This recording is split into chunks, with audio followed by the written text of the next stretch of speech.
Assalamualaikum warahmatullahi wabarakatuh. Shalom, Om Swastiastu, Namo Buddhaya, salam kebajikan. Kami dari kelompok 2 akan menjelaskan tentang interaksi sosial.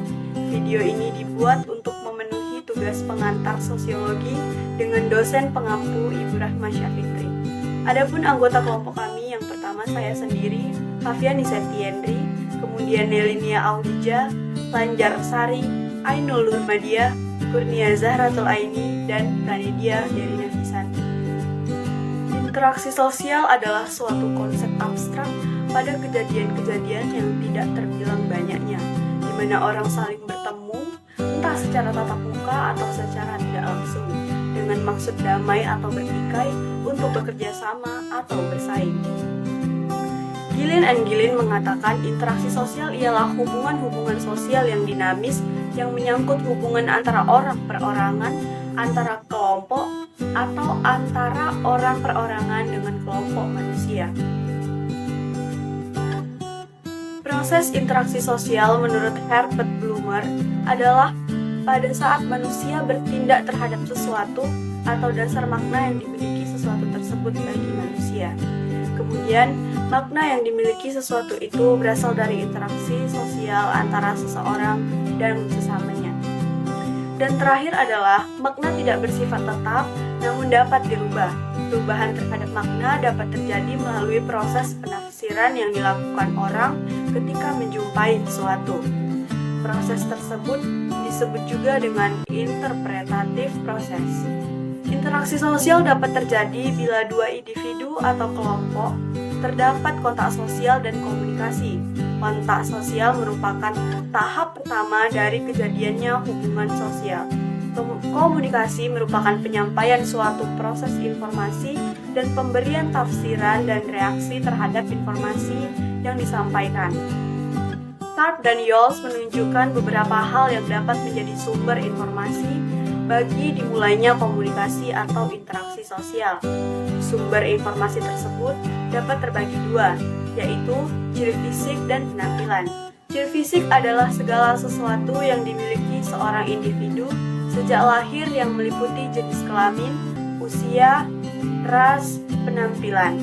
Di sini dapat meliputi daya tarik fisik, bentuk tubuh, penampilan berbusana, dan wacana. Yang kedua, adanya syarat-syarat terjadinya interaksi sosial. Suatu interaksi sosial tidak akan mungkin terjadi apabila tidak memenuhi dua syarat. Yang pertama adalah kontak sosial dan yang kedua adalah komunikasi. Yang pertama adalah kontak sosial. Nah, kontak sosial itu berasal dari bahasa Latin, yaitu kon atau cum, yang berarti bersama-sama, dan tango yang berarti menyentuh. Jadi secara harfiah, kontak adalah bersama-sama menyentuh. Secara fisik, kontak baru terjadi apabila terjadi hubungan badannya. Nah, sebagai gejala sosial itu tidak perlu berarti suatu hubungan badannya itu karena orang dapat mengadakan hubungan tanpa harus menyentuhnya. Seperti misalnya dengan cara berbicara dengan orang yang bersangkutan. Dengan berkembangnya teknologi dewasa ini, orang-orang dapat berhubungan satu sama lain dengan melalui telepon, telegram, radio, dan lain sebagainya yang tidak perlu memerlukan sentuhan badaniah gitu. Yang kedua adalah komunikasi. Komunikasi itu adalah bahwa seorang yang memberikan tausiah kepada orang lain atau yang berwujud pembicaraan, gerak-gerak badaniah atau sikap. Perasaan-perasaan yang ingin disampaikan oleh orang-orang tersebut, orang-orang yang bersangkutan kemudian memberikan reaksi terhadap perasaan yang ingin disampaikan gitu. Nah, dengan adanya komunikasi ini, sikap dan perasaan kelompok itu dapat diketahui oleh kelompok lain atau orang lain. Hal ini kemudian merupakan bahan untuk menentukan reaksi apa yang akan dilakukannya dalam komunikasi. Kemungkinan itu terjadi. 2. Bentuk-bentuk akomodasi. A. Sosial adalah suatu bentuk akomodasi yang prosesnya dilaksanakan oleh karena adanya paksaan. B. Kompromis adalah suatu bentuk akomodasi di mana pihak-pihak yang terlibat saling mengurangi tuntutannya agar tercapai suatu penyelesaian terhadap perselisihan yang ada. C. Arbitration merupakan suatu cara untuk mencapai kompromis apabila pihak-pihak yang berhadapan tidak sanggup mencapainya sendiri. D. Meditation hampir menyerupai arbitration. Pada meditation, Diundanglah pihak ketiga yang netral dalam soal perselisihan yang ada. Conciliation adalah suatu usaha untuk mempertemukan keinginan-keinginan dari pihak-pihak yang berselisih demi tercapainya suatu persetujuan bersama. Toleration juga sering disebut sebagai tolerant participation. Ini merupakan suatu bentuk akomodasi tanpa persetujuan yang formal bentuknya. Stalemate merupakan suatu akomodasi di mana pihak-pihak yang bertentangan karena mempunyai kekuatan dan seimbang berhenti pada suatu titik tertentu dalam melakukan pertentangannya. Adjudication yaitu penyelesaian perkara atau sengketa di pengadilan. Ada 3 jenis interaksi sosial, yaitu 1. Interaksi antara individu dan individu. Pada saat dua individu bertemu, interaksi sosial sudah mulai terjadi. Walaupun kedua individu tidak melakukan kegiatan apa-apa, namun sebenarnya interaksi sosial telah terjadi apabila masing-masing pihak sadar akan adanya pihak lain yang menyebabkan perubahan diri masing-masing. Hal ini sangat dimungkinkan oleh faktor-faktor tertentu, seperti baunya angin atau bau keringat yang menyengat, bunyi sepatu ketika sedang berjalan, dan hal lain yang bisa mengundang reaksi orang lain. Yang kedua, interaksi antara kelompok dan kelompok.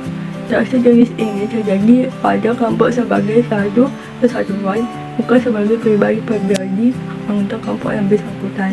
Contohnya itu permusuhan antara Indonesia dengan Belanda pada zaman Perang Pasifik.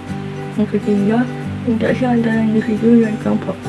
Bentuk interaksi ini di sini berbeda-beda sesuai dengan keadaan. Interaksi tersebut lebih mencolok manakala terjadi perbenturan antara kepentingan perorangan dan kepentingan kelompok.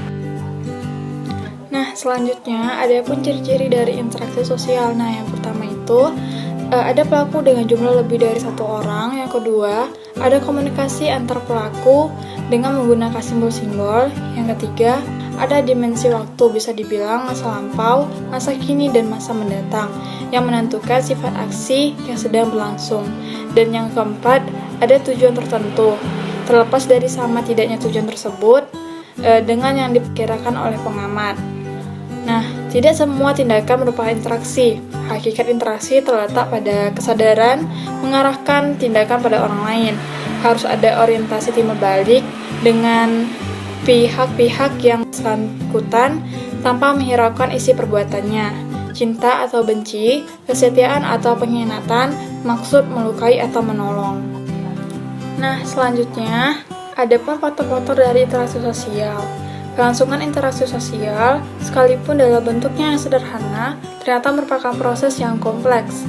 Tetapi, padanya dapat kita beda-bedakan beberapa faktor yang mendasarinya, baik secara tunggal maupun bergabung, yaitu Weber, sosial psikologi. Adapun dua faktor. Yang pertama, faktor imitasi. Gabriel Tarda beranggapan bahwa seluruh kehidupan sosial sebenarnya berdasarkan faktor imitasi. Walaupun pendapat ini ternyata berat sebelah, peranan imitasi dalam interaksi sosial itu tidak kecil. Misalnya, bagaimana seorang anak belajar berbicara. Nah, yang kedua itu faktor sugesti. Arti sugesti dan imitasi dalam hubungannya dengan interaksi sosial itu hampir sama.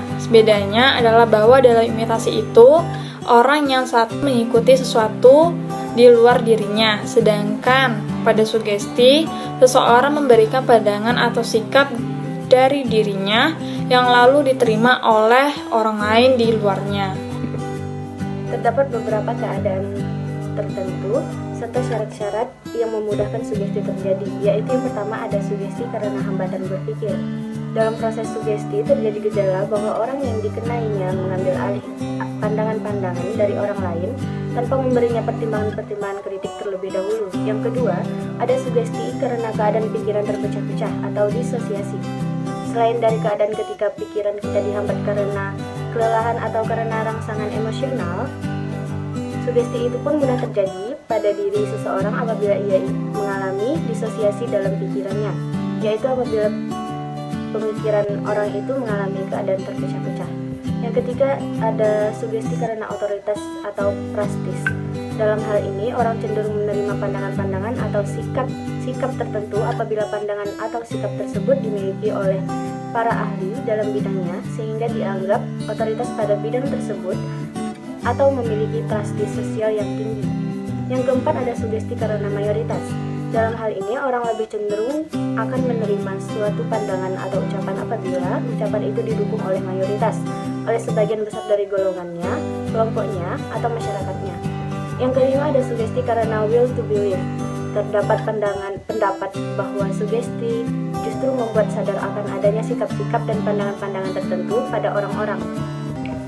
3. Faktor identifikasi. Identifikasi adalah sebuah istilah dari psikologi Sigmund Freud. Istilah identifikasi timbul dalam uraian Freud mengenai cara-cara seorang anak belajar norma-norma sosial dari orang tuanya. Ikatan yang terjadi antara orang yang mengidentifikasi dan orang tempat identifikasi merupakan ikatan batin yang lebih mendalam daripada ikatan antara orang yang saling mengimitasi tingkah lakunya. Di samping itu, imitasi dapat berlangsung antara orang-orang yang tidak saling kenal, sedangkan orang tempat kita mengidentifikasi itu dinilai terlebih dahulu dengan cukup teliti atau dengan perasaan sebelum kita mengidentifikasi diri dengan dia, yang bukan merupakan proses rasional dan sadar, melainkan irasional dan berlangsung di bawah taraf kesadaran kita. Keempat ada faktor simpati. Simpati dapat dirumuskan sebagai perasaan tertariknya seseorang terhadap orang lain. Simpati timbul tidak atas dasar logis rasional, tetapi berdasarkan penilaian, perasaan sebagaimana proses identifikasi. Gejala identifikasi dan simpati itu sebenarnya sudah berdekatan. Akan tetapi, dalam hal simpati yang timbal balik itu, akan dihasilkan suatu hubungan kerjasama di mana seseorang ingin lebih mengerti orang lain sedemikian jauhnya sehingga ia dapat merasa, berpikir, dan bertingkah laku seakan-akan ia adalah orang itu.